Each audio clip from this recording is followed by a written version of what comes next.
David Hayes, you're under arrest. Those were the first words that actually registered in my head after being knocked to the ground. My arms were yanked painfully behind my back, and the handcuffs were slapped on so tight that for a second, I thought they might cut off my circulation entirely. I had simply gone to answer the front door, but the moment I pulled it open, at least 4 uniformed officers bulldozed their way into my house, sending me sprawling. Before I could even process what was happening, I was yanked back onto my feet, my body protesting with every movement. 3 more men, dressed in plain suits, strolled inside like they owned the place. One of them, an older guy with gray hair, stepped forward, holding up a sheet of paper and waving it in front of my face. "Mr. Hayes, this is a warrant to search the premises." Before I could even think to respond, another voice barked, "Get him out of here." "Wait!" I shouted, trying to twist free from the hands clamped around my arms. There's got to be some kind of mistake. But I never got the chance to say anything else. Just as I opened my mouth again, I was spun around and slammed face-first into the doorframe. My glasses flew off, landing somewhere out of sight. "That's resisting arrest, pervert," one of the officers growled in my ear. Before I could react, another voice, one that carried a little more authority, cut in. "Hey, just get him down to booking and process him." A million thoughts raced through my mind as I was practically hurled into the back seat of a police cruiser. My wrists burned from the cuffs, but my thoughts weren't on the pain.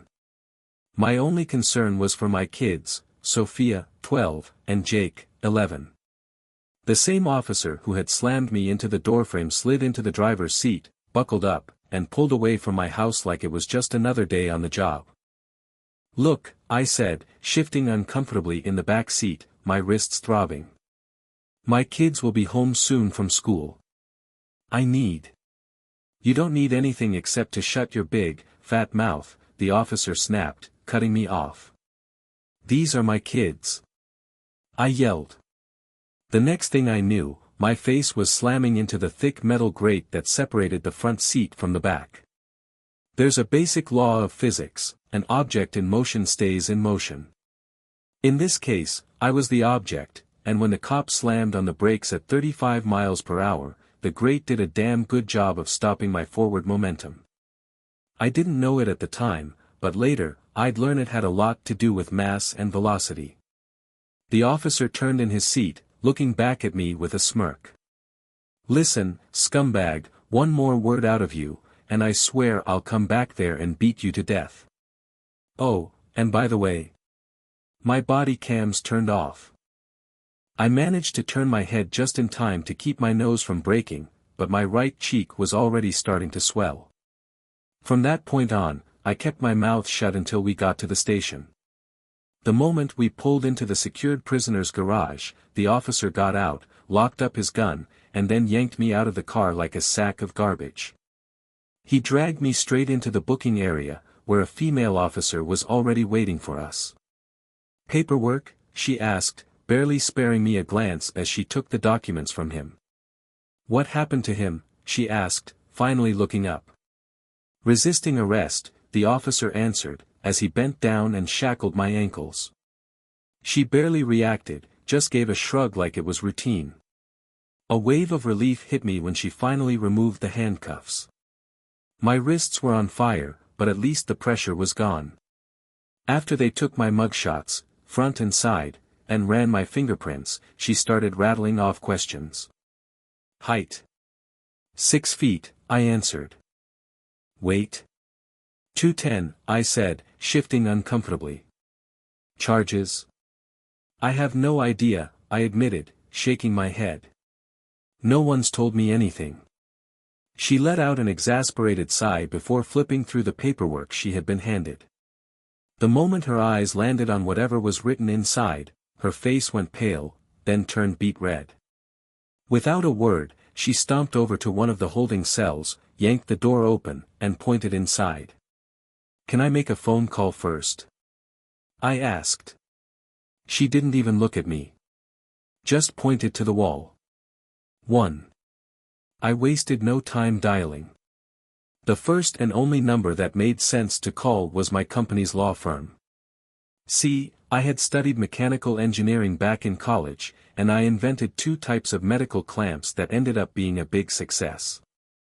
At first, I licensed out the patents, but eventually, I built my own manufacturing company. It provided a solid mid-6-figure income for my family, not a fortune, but enough to live comfortably. I didn't believe in price-gouging hospitals, and while I enjoyed some luxuries, I never saw the need to live like a Wall Street tycoon or a celebrity athlete. The line connected. Riley, Simmons, and Martin. Hey, this is John Hayes. Is Patrick Crane in? Please hold.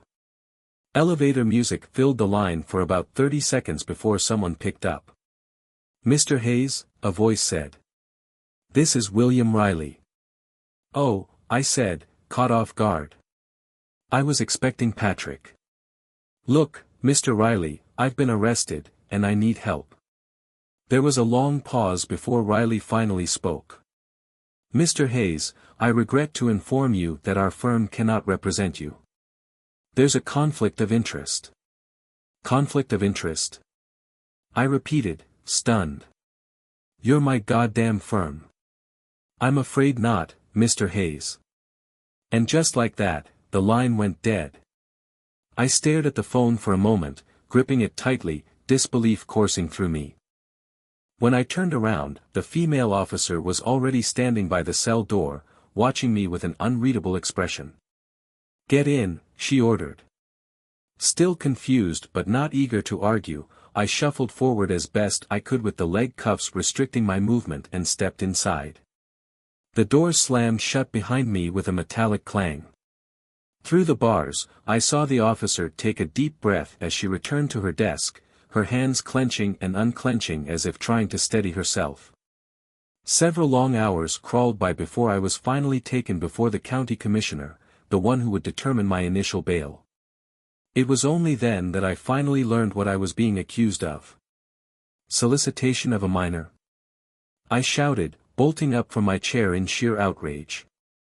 Before I could even process the absurdity of the accusation, a heavy hand clamped down on my shoulder, forcing me back into my seat. The transportation officer didn't say a word, just pressed down hard enough to make sure I stayed put. What the hell? I managed, my voice thick with disbelief. I would never, never, do anything like that. The commissioner barely blinked. Sir, I'm not here to determine guilt or innocence. My job is to set bail. This charge is a felony, carrying a penalty of up to 10 years in prison or a $25,000 fine if convicted. Bail is set at $500,000. You can pay it in full with cash or real property. If not, a bail bondsman will cover it for you at a standard fee of 10%. If you can't secure bail, you'll be back in court tomorrow morning for a review, at which point the judge may raise, lower, or keep the bail amount the same. I felt like I had been sucker punched in the gut. By the time they hauled me back to the precinct, I was desperate to reach someone, anyone, who could help. I spent hours calling every person I could think of. Brooke's phone. Disconnected. My office. No one answered. I knew I had over $600,000 sitting in my savings account. The house was paid off in full, and I had my business, both of which could be used as collateral. But I wasn't about to fork over $50,000 to a bail bondsman for something that was clearly a mistake. At some point, I must have dozed off because the next thing I knew, I was being woken up for breakfast, a box of something cold and unappetizing, plus a tiny bottle of orange juice. I barely touched it. I tried to get back on the phone, but another prisoner was already using it, and the guard wasn't about to cut me any slack. Not long after, I was shackled again and transported to district court alongside 3 other prisoners. They marched us straight to a holding cell in the basement, where we were locked up to wait. Hayes. Someone here to see you, an officer shouted. I got up and moved toward the door, blinking at the young woman standing just outside the bars. Yes. I asked cautiously. David Hayes. she asked, confirming my identity. That's me. Her next words hit me harder than any of the cops had. You've been served, Deputy. Mr. Hayes, this is a restraining order. She held out an envelope, and my fingers shook as I took it. You are hereby ordered to remain at least 500 feet away from Brooke Hayes, Sophia Hayes, and Anthony Hayes. You are also prohibited from approaching Brooke Hayes' home, her place of employment, and the children's schools. Do you understand? I heard the words, but they didn't register. My mind was too numb to process what was happening. I don't even remember signing the paperwork, but at some point, I must have because the next thing I knew, I was tearing open the first envelope. Inside were the documents for a limited divorce. In my state, a limited divorce meant legal separation, no final ruling until the couple had lived apart for at least a year. Brooke had filed the restraining order and the divorce papers the night before. My hands trembled as I held the papers, my chest tightening with panic. The thought of never seeing Sophia or Jake again sent a wave of cold dread through me. Yes, Brooke and I had been going through a rough patch, but this blindsided me. We had met back in college, our junior year. I had already invented my medical clamps by then, but they weren't making me any money yet. We got married as soon as we graduated, barely 22 years old, full of hopes and plans for the future. Now, at 36, my life was imploding faster than I could comprehend. At my bail review hearing, things somehow got even worse. The prosecutor tacked on additional charges, possession of child pornography and resisting arrest. When I exploded, shouting that I was innocent, that this was all some kind of horrible mistake, the judge wasn't having any of it. He denied my bail entirely. Just like that, I was officially stuck in county jail, waiting for trial. And if I thought things had been bad before, nothing could have prepared me for what came next. In jail, guys like me had it rough. I was shoved, knocked down, punched, and kicked. More than once, I was pretty sure I was going to get beaten to death in that hellhole.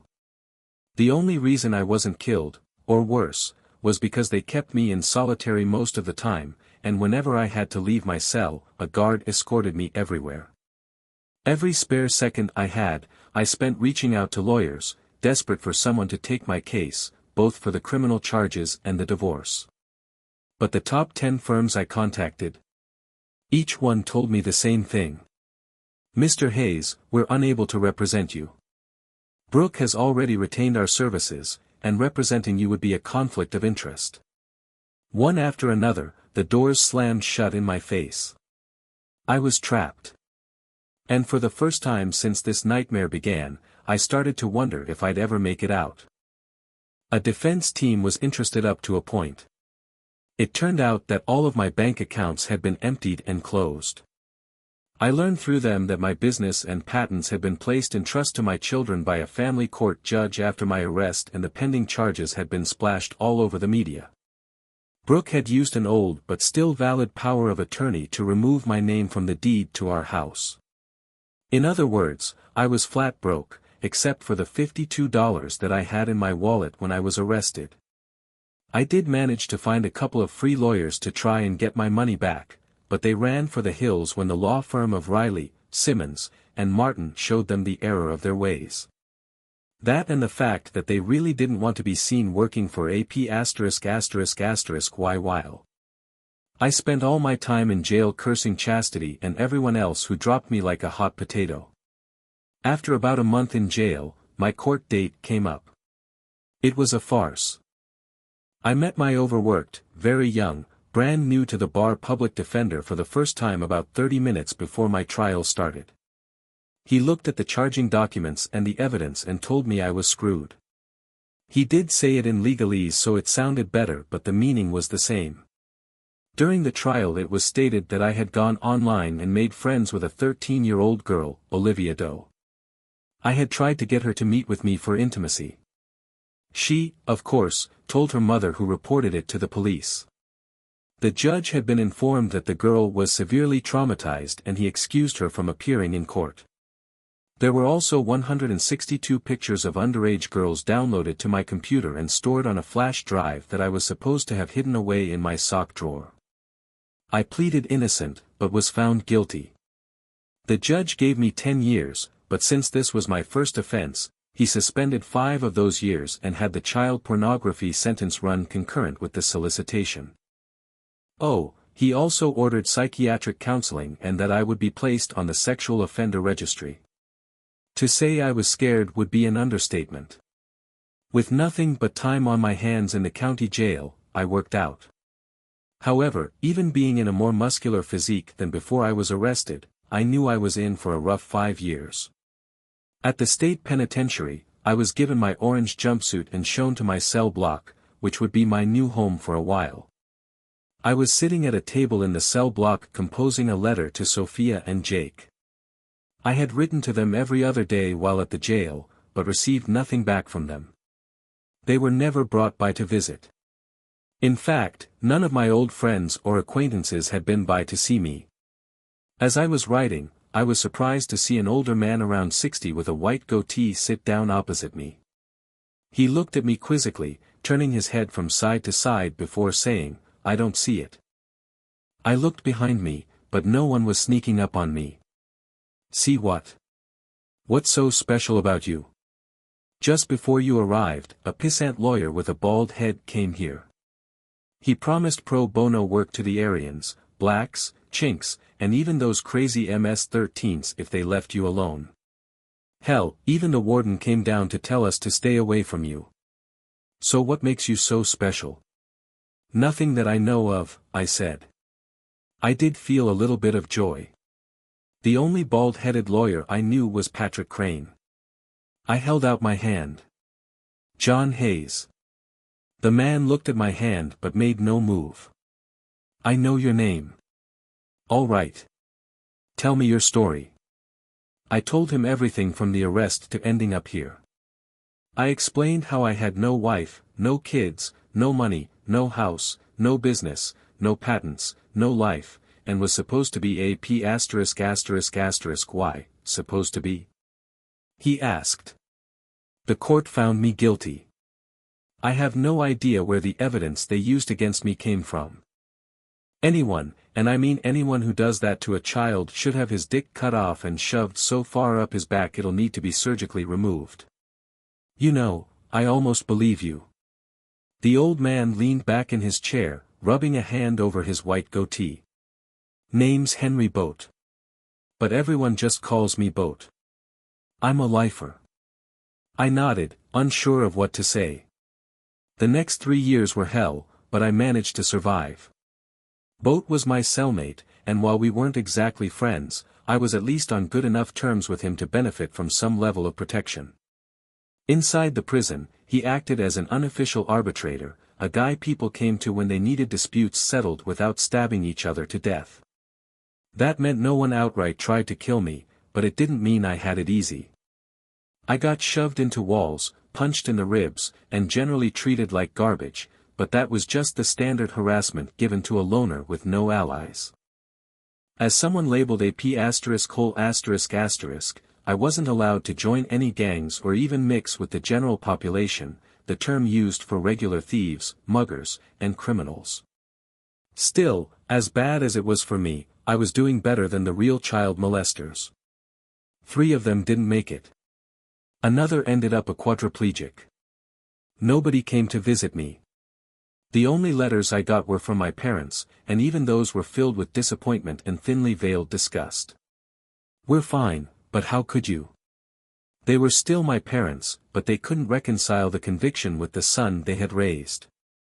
My older brother and younger sister didn't even give me that much. They cut me off completely, going as far as filing restraining orders to keep me away from them and their families. The only piece of news I heard that gave me any sense of hope came through the prison grapevine, a rumor that Patrick Crane had been stopping by 2 or 3 times a month, doing free legal work for some of the inmates. Word was, he visited the warden every single time, just to check up on me. Boat was the one who taught me how to actually survive in that hellhole. For the first month, I just moped around, barely eating, barely speaking, lost in my own misery. One day, Boat decided he'd had enough. He had one of his guys slam me against the wall and hold me there while he tore into me. You miss your kids. Get over it. You're angry at your situation. Get over it. You're down in the dumps because your life sucks. Get over it. You're making yourself a target. I listened. I started training, lifting weights, learning self-defense. That alone cut down on a lot of the bullying that came my way. I studied, took classes in the prison library. Even ended up teaching some engineering courses to a few of the other inmates. But none of that changed the fact that my life was still crumbling. Exactly 1 year to the day after my arrest, Brooke divorced me. They handed me the papers right after the hearing. She had landed a judge straight out of an ultra-feminist nightmare, a woman who made damn sure to leave me with absolutely nothing. The alimony and child support payments. Based on what I had earned before I lost my business and patents. Since I was now a felon sitting in prison, the judge figured I didn't need money. All of my remaining assets were forfeited. But the worst part? The judge declared that since I was a registered sex offender, I was prohibited from having any contact with my children. No letters. No phone calls. No visits. And if I ever got out, any and all wages I earned would be garnished. 2 days after the divorce hearing, I found myself slammed into the wall again, this time by 2 of Boat's guys. Boat himself just stood there, arms crossed. Now that I have your attention, lose the attitude. I gritted my teeth. You got screwed harder than anyone I've ever seen in a divorce case. But all that anger leaking out of you, it's pissing people off. And you can't afford to piss people off in here. What did I tell you when you first got here? I swallowed hard. I need to survive.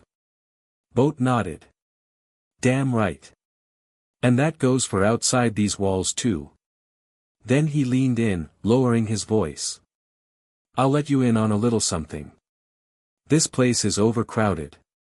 To fix that, they're granting early parole to a handful of nonviolent prisoners. You're on the list, set for release next year. I barely made it that long. A new inmate came in, a guy who had been abused as a kid, and he came straight for me. I got knifed. But I lived.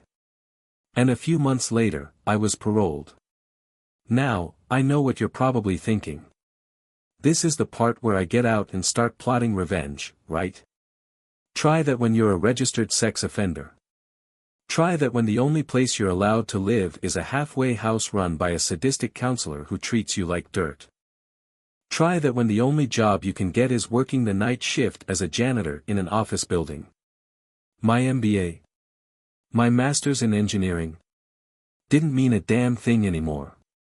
But Boat came through for me before I got out. A week before my release, he pulled me aside. I did some digging. Your ex-wife, Brooke. She's married again. Guy's name is Stephen Huntington. He's about to be made partner at Riley, Simmons, and Martin. That firm. The same goddamn firm that refused to represent me. It cost me a carton of cigarettes, but Boat got me their new home address. 2 days after I walked out of that halfway house, I found myself sitting in a park across from their condo building, watching. I had just gotten off work. I was exhausted. But then, I saw him. I barely recognized Jake at first. He was 13 now. Had shot up at least 8 inches. All the baby fat was gone, he looked thin, almost scrawny to me. But there was no mistaking Sophia. She stepped out of the building right behind him. And for the first time in years, I felt something I hadn't let myself feel in a long time. Hope. At 15, with her long brunette hair cascading down to her waist, Sophia was the spitting image of Brooke. I watched as she and Jake climbed into a small white bus, disappearing down the road while I stood there, wiping tears from my eyes. That morning turned into a ritual, one that kept me going. Every day, I made sure to be at that same spot, just to catch a brief glimpse of them as they got on the buses that took them to their private school. It wasn't much. But it was enough.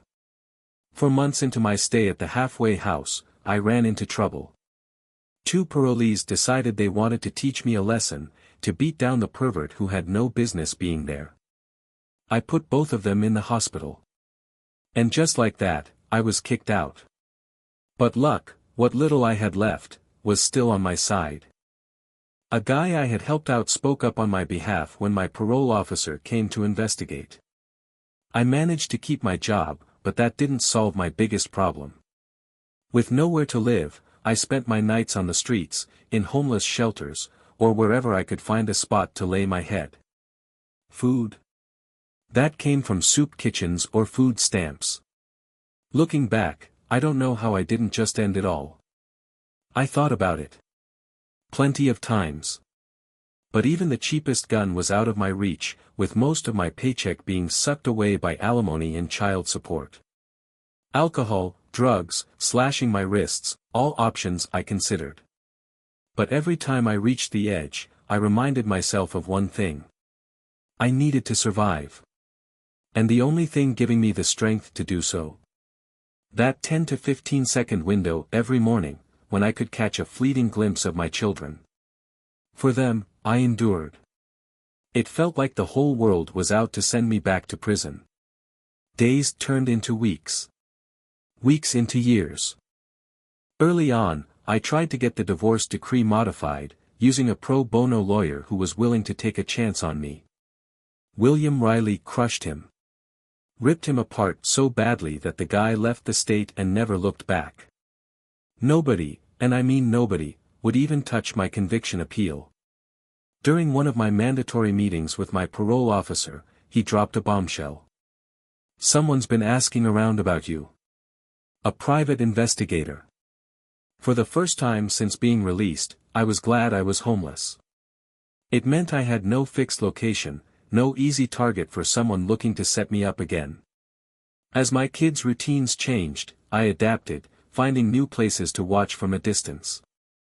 Sometimes, I'd only catch a glimpse of them in a car being driven somewhere. Other times, they played in the park with their friends. Those moments were my favorite. I always made sure to keep my distance, never risking a violation that would send me straight back to prison. Then came a moment that stopped me cold. Jake was a high school senior by then, and Sophia had just left for her first year at Harvard. I was sitting in the park, watching as Jake made his way to the school bus. For some reason, he looked over at the park, right at me. He froze. For a half second, he just stared. Then, to my absolute shock, he gave me a tentative wave before stepping onto the bus. I sat there, completely stunned. There was no way he could have recognized me. I had lost 40 pounds since my arrest. I still worked out, but my face had changed, leaner, rougher. My full beard was unkempt, my hair cut by my own shaky hand using clippers I charged at work. I was scruffy, but that was by design. Haircuts and shaves cost money I couldn't afford to waste. Even so, I had an agreement with the building manager at my job. I was allowed to use their restrooms to wash up. I didn't need complaints about a homeless man stinking up the place.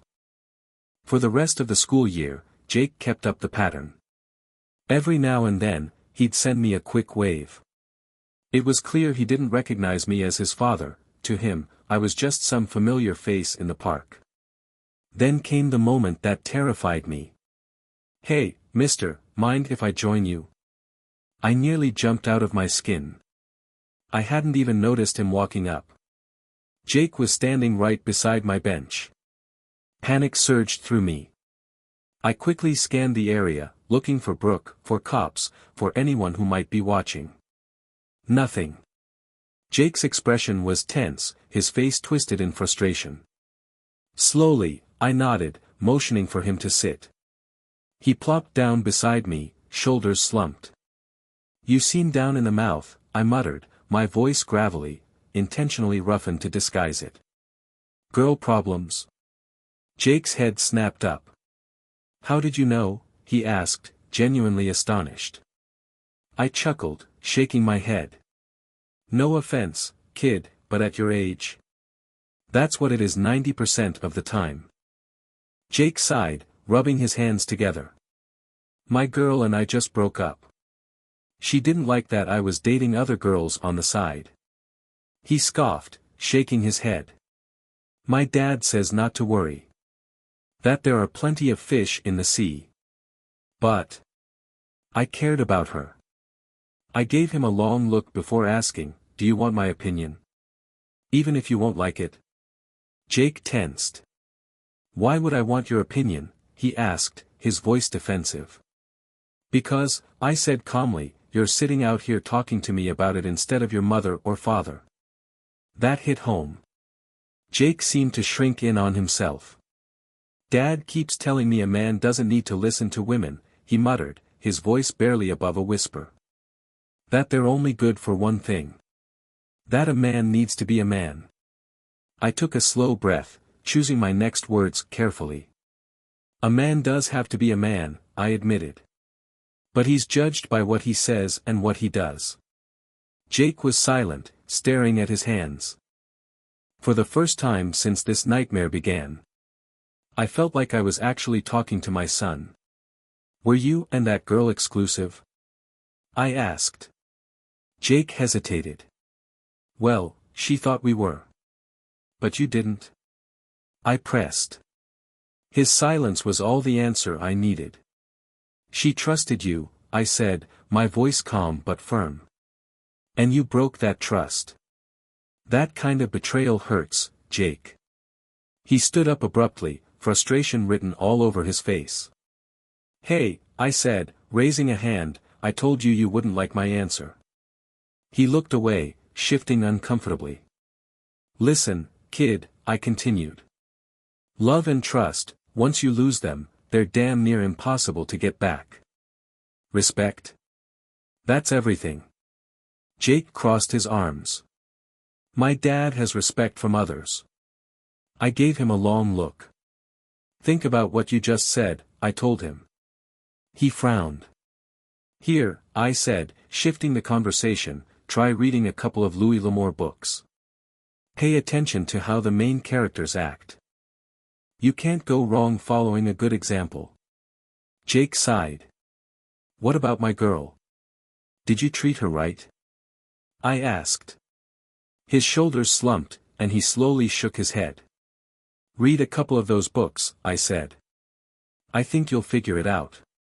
A week later, I found a book sitting on my bench, The Rider of Lost Creek.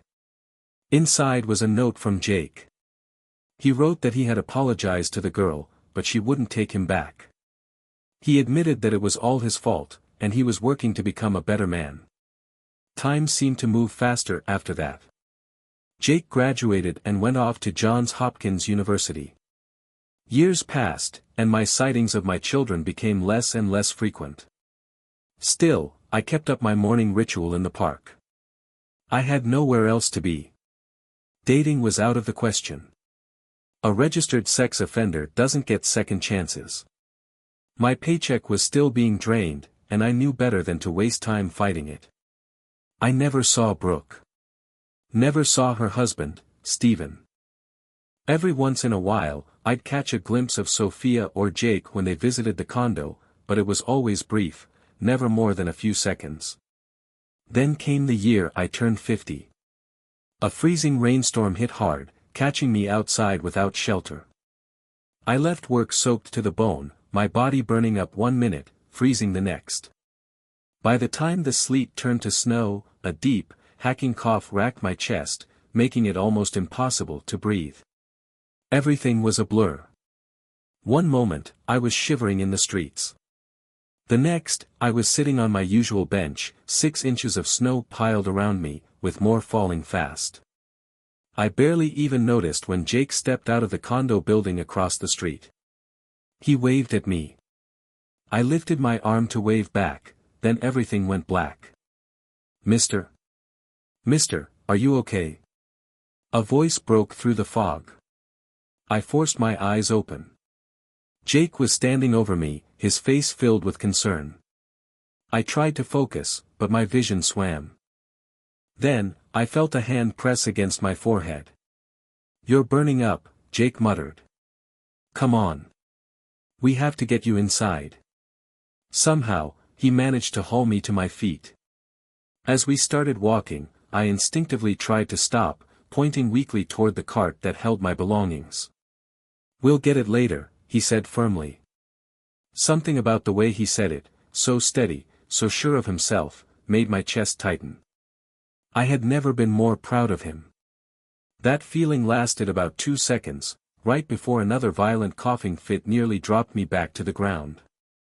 We staggered into the condo lobby just as a uniformed doorman stepped forward. "What's going on, Mr. Huntington?" he asked. "Call an ambulance," Jake ordered. "He's soaked all the way through. Do we have any towels or blankets?" "There's a blanket in the closet." "I'll get it." Jake helped me down onto the carpet, and I could barely hold my head up. The sound of high heels clicking on the marble floor made my breath hitch. Then came a woman's voice. "Daniel, what are you doing with that man?"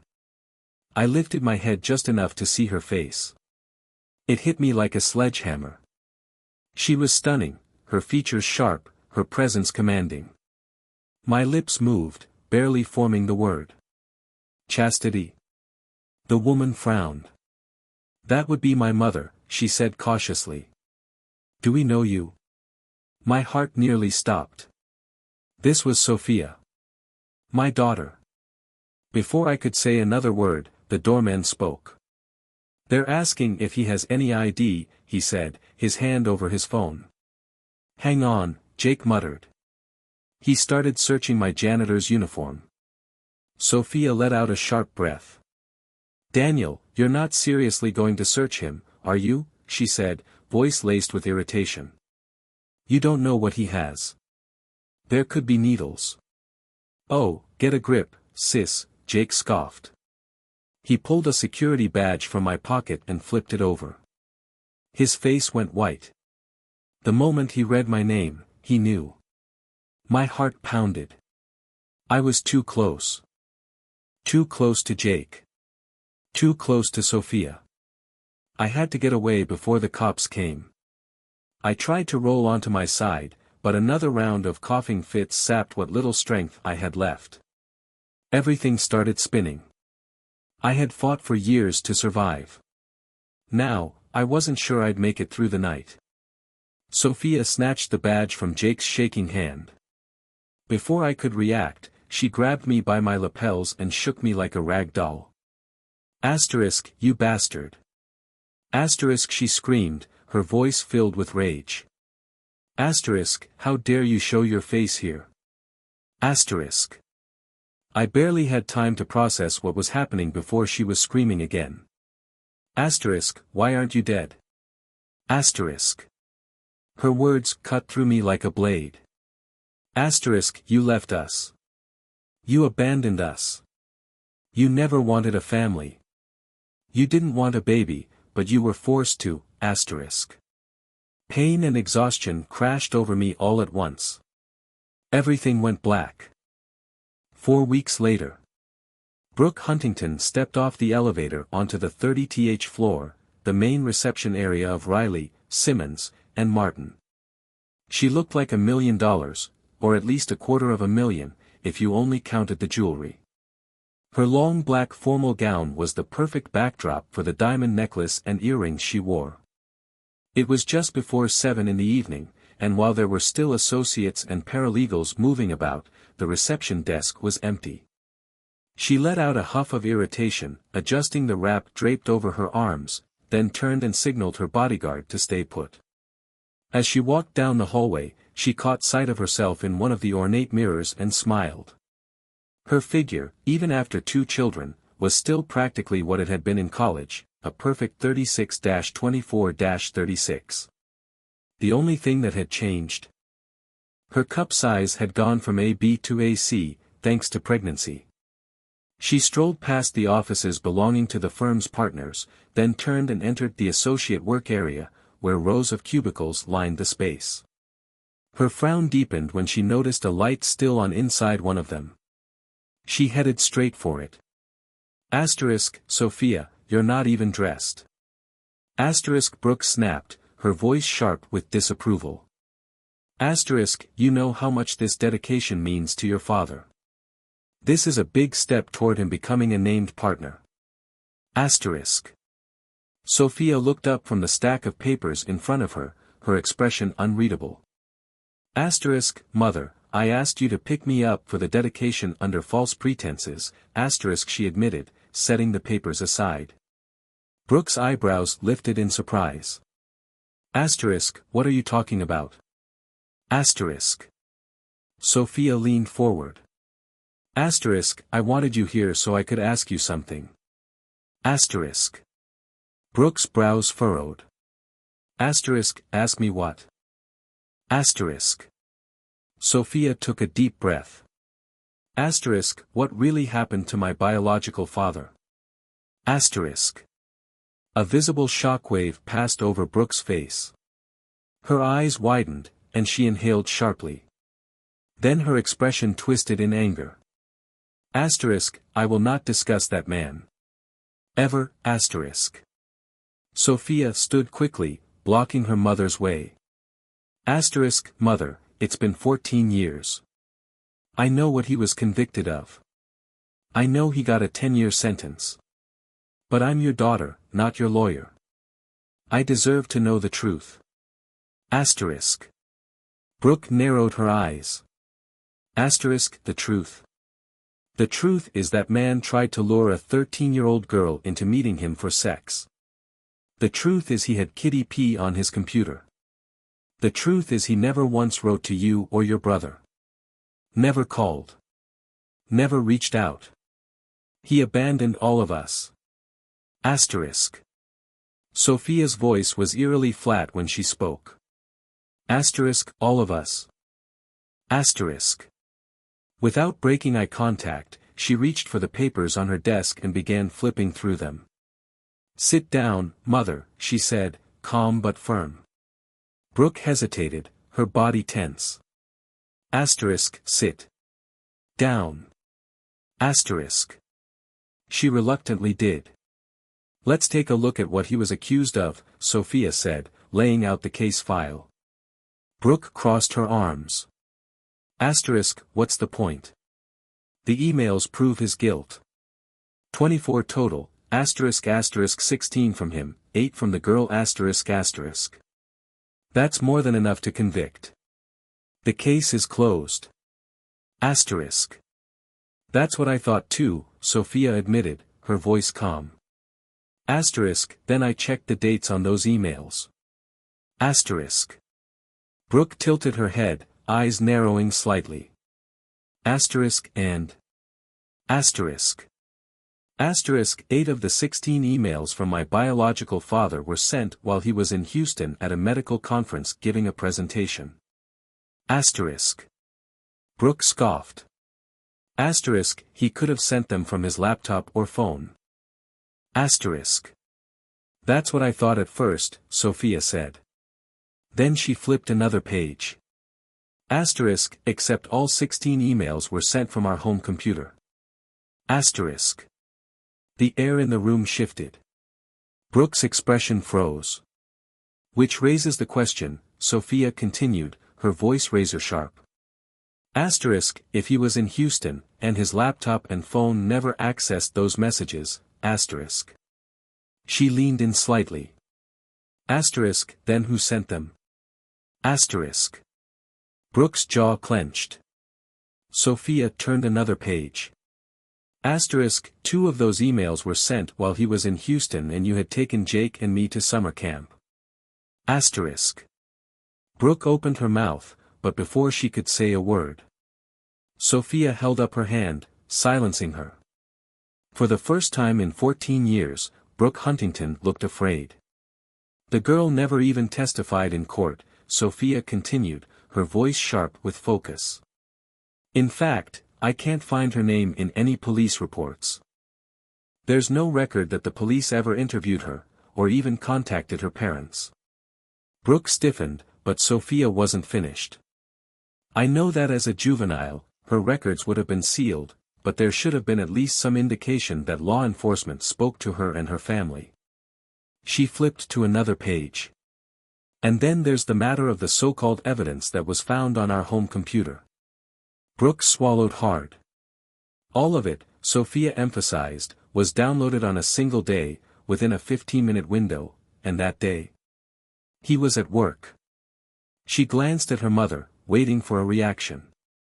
Security tapes from his office prove he was there the entire time. Brooke's lips parted, but no words came out. These things should have been brought up at trial, Sophia went on, her voice calm but relentless. But he was assigned a brand new, overwhelmed, inexperienced public defender who had no chance against a firm like Riley, Simmons, and Martin. Brooke's expression darkened. Sophia, leave it alone. Sophia's jaw clenched. Why should I? She demanded. Because it was 14 years ago. There's nothing we can do to change the past. Sophia's eyes burned with intensity. I don't want to change the past, Mother. I want to know the truth about it. She leaned forward, voice lowering slightly. I remember seeing you and Stephen at those parties we had when I was younger. The way you two hung all over each other. The way you'd disappear together. Brooke's face remained impassive, but her fingers twitched slightly. Jake and I saw it, Sophia continued. We didn't like it. But we were too young to understand what was happening, or to say anything. Then she dropped the real bombshell. I also found out that the venue for your wedding reception with Stephen.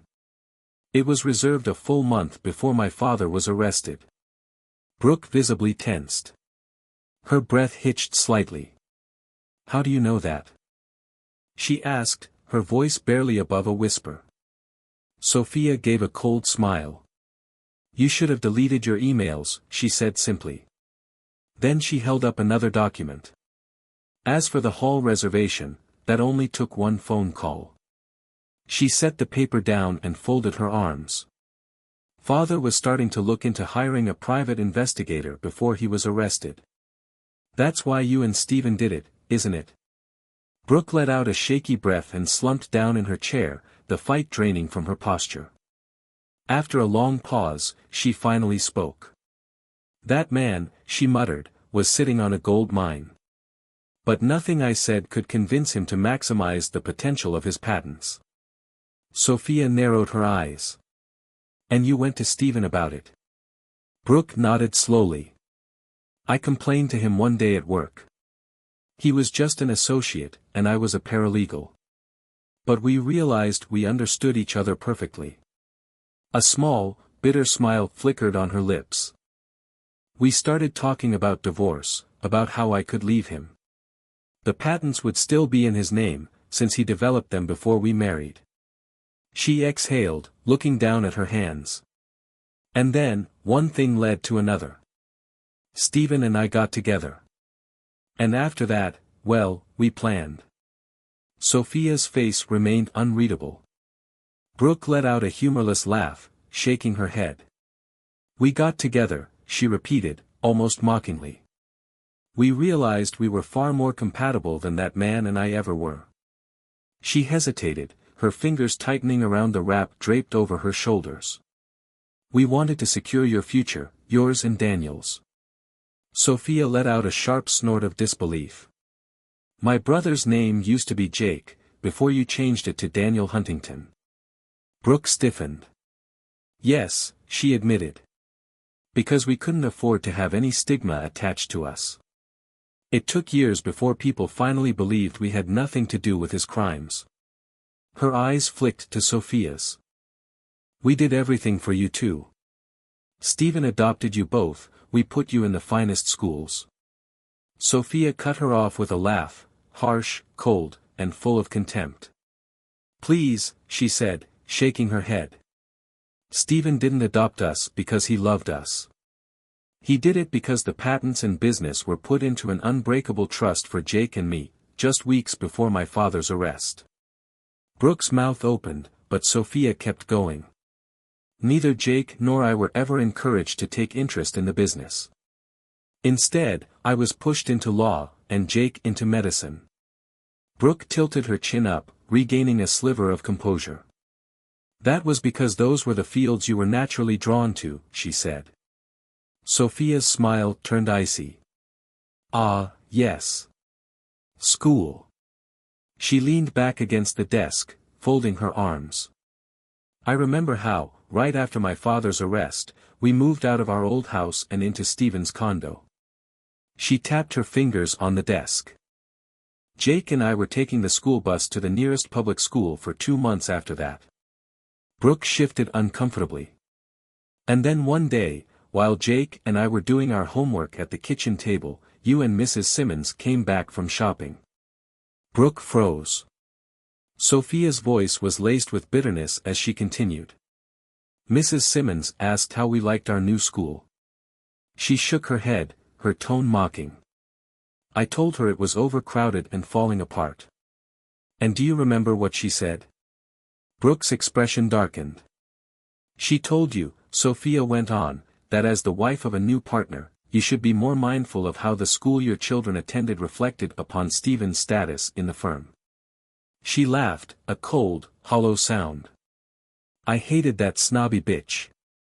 But I'll give her this, she got you to enroll us in Brightwood Academy the very next day. Her eyes flickered with cold amusement. That must have cost you a pretty penny. Brooke said nothing.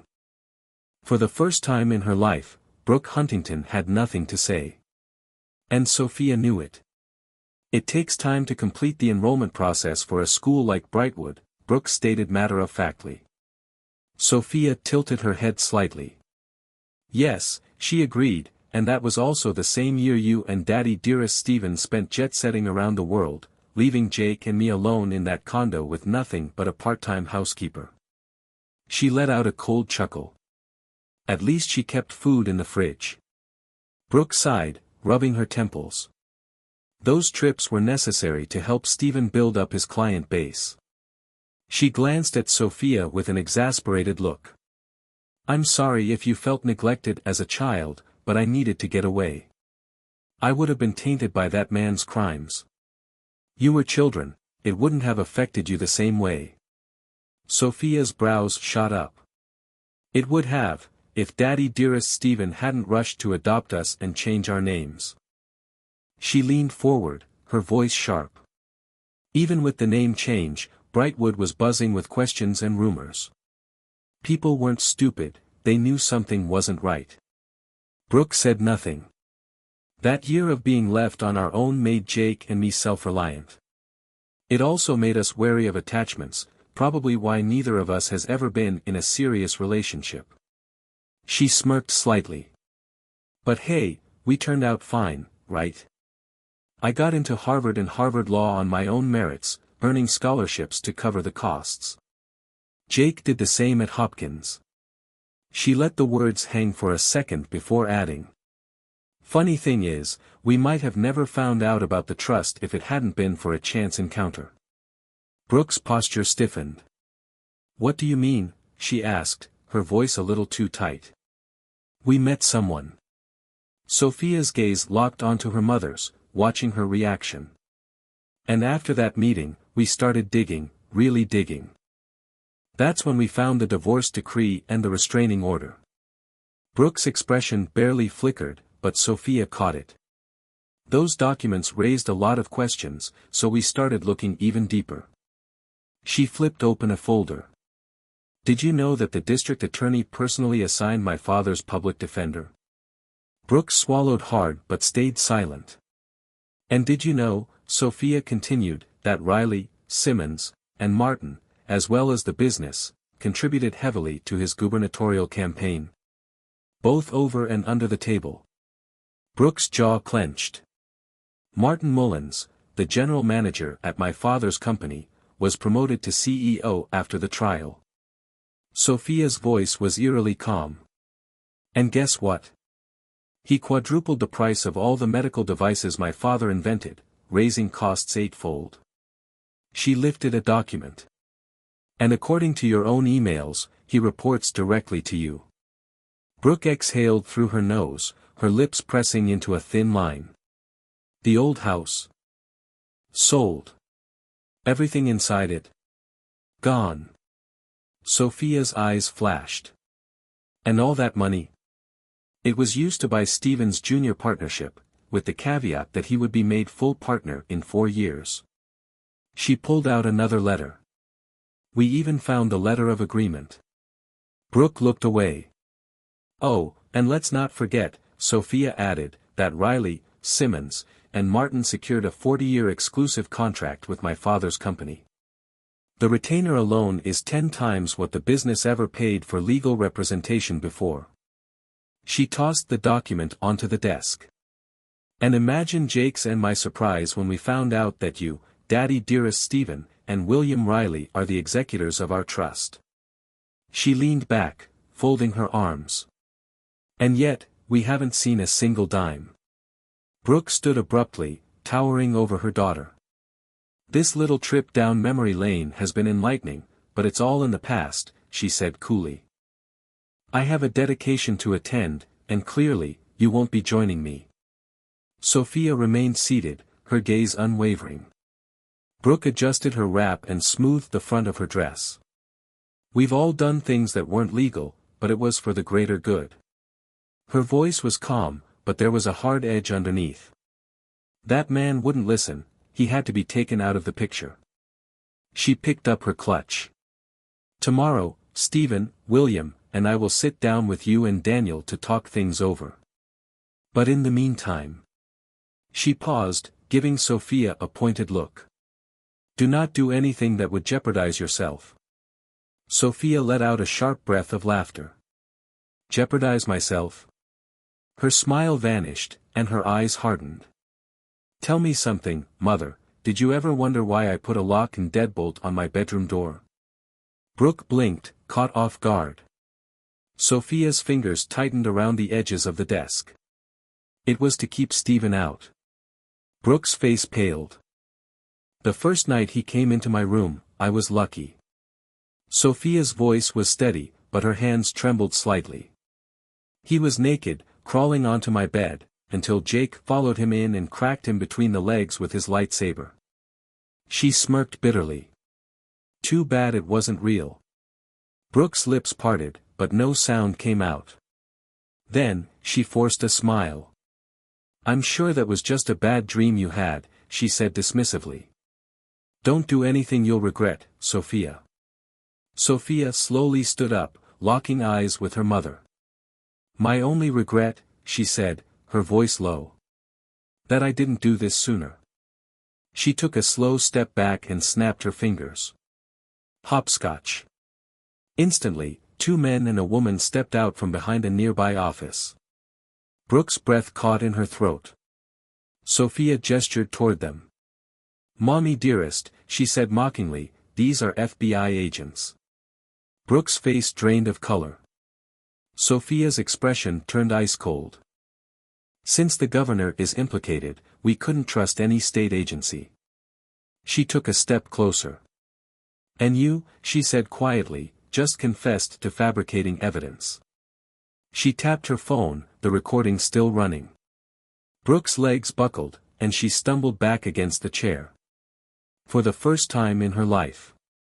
Brooke Huntington was out of moves. Sophia leaned back against her desk, her expression calm, too calm.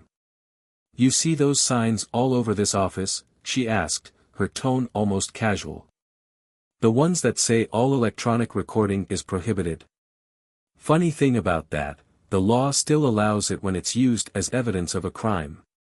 Brooke's lips parted slightly, a flicker of panic flashing across her face. Sophia's smirk widened.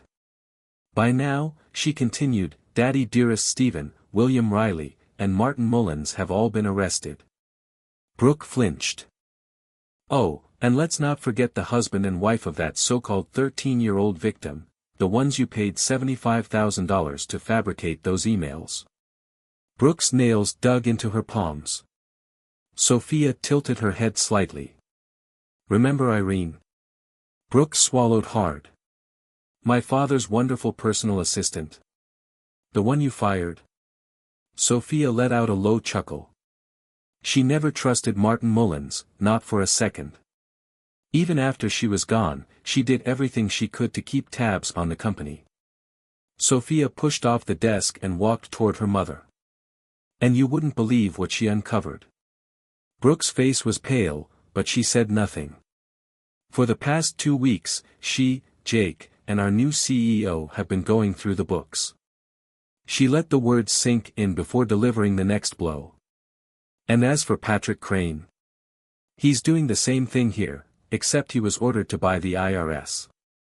Brooke visibly tensed. We've shut down all the offshore accounts, the ones where you and Stephen funneled stolen business funds. Sophia let out a mock sigh. The business accounts? Changed. The trust accounts? Locked down. Access? Severely restricted. She smiled coolly. Jake and we've closed every single one of our personal accounts and opened new ones under government oversight. Brooke's breathing was becoming uneven. Oh, and every safety deposit box that was set up in our names. Sophia's smirk turned razor-sharp. Emptied. The contents? Now under FBI custody. Brooke's fingers trembled. As for your personal accounts, the ones tied to you and Daddy dearest Stephen? Sophia shrugged dramatically. We haven't touched those. We have no legal authority to do so. Then she let the next words hang like a guillotine blade. But the IRS has frozen every single one of them. Brooke's knees almost buckled. Sophia reached for a document on her desk and held it out. This is a court order, she stated, stating that I have to return any and all of your property to the condo for an official inventory. She took a step closer. That means I need your necklace, earrings, and purse. Brooke didn't move. Not until the female FBI agent at her side gave her a sharp nudge. With stiff fingers, Brooke removed her jewelry and handed it over. Sophia took them without hesitation, placing them inside the purse before snapping it shut. She stared at her mother for a long moment. You sent a good man to prison, she said, her voice dangerously quiet. You labeled him a monster, all so you could get rich. Brooke looked away, shame flickering in her eyes. You stole my father from me for 14 years. Sophia's hands curled into fists at her sides. According to a convict named Henry Boat, my father wrote to Jake and me every single day. She inhaled sharply, her voice turning bitter. We never received a single one. Brooke's shoulders stiffened. And now I wonder. Sophia's gaze darkened. What happened to the letters I sent him? For the first time, Brooke's mask cracked. Sophia shook her head. No matter now. Her lips curled into a dangerous smirk. Father has been appointed as the new CEO. Brooke's head snapped up in shock. And thanks to you, Sophia went on, he's had nothing but time to develop brand new technology, patents that Jake and I are securing as we speak. She reached for another envelope on the desk and handed it to her stunned mother. His appointment, and the arrests, have already been released to the media. The public knows everything. Brooke's fingers trembled as she took the envelope. Sophia smiled sweetly. Congressmen and senators are petitioning the president for a presidential pardon. Brooke let out a shaky breath. Oh, and Patrick Crane. Sophia's grin widened. He's already working on overturning the conviction and wiping my father's name off the sex offender registry. She leaned in, her voice like ice. Congratulations, Mother. She gave her a mocking tilt of the head. You are about to become the most hated woman in the world. Brooke went pale. But don't worry, Sophia added with a smirk. I decided to be magnanimous. She gestured to the envelope in Brooke's hands. That's my own money, by the way. Not a cent of it came from the trust or the business. Brooke's fingers tensed around the envelope. Inside, you'll find $52. She let that sink in. The exact amount my father had when he went to prison. She took a step back, her smile disappearing. Spend it wisely. Then she tilted her head. Because that's the last thing you will ever get from me or Jake. Brooke stood frozen, the envelope clutched in her shaking hands, as the weight of her downfall finally hit her. Sophia simply turned away, and didn't look back.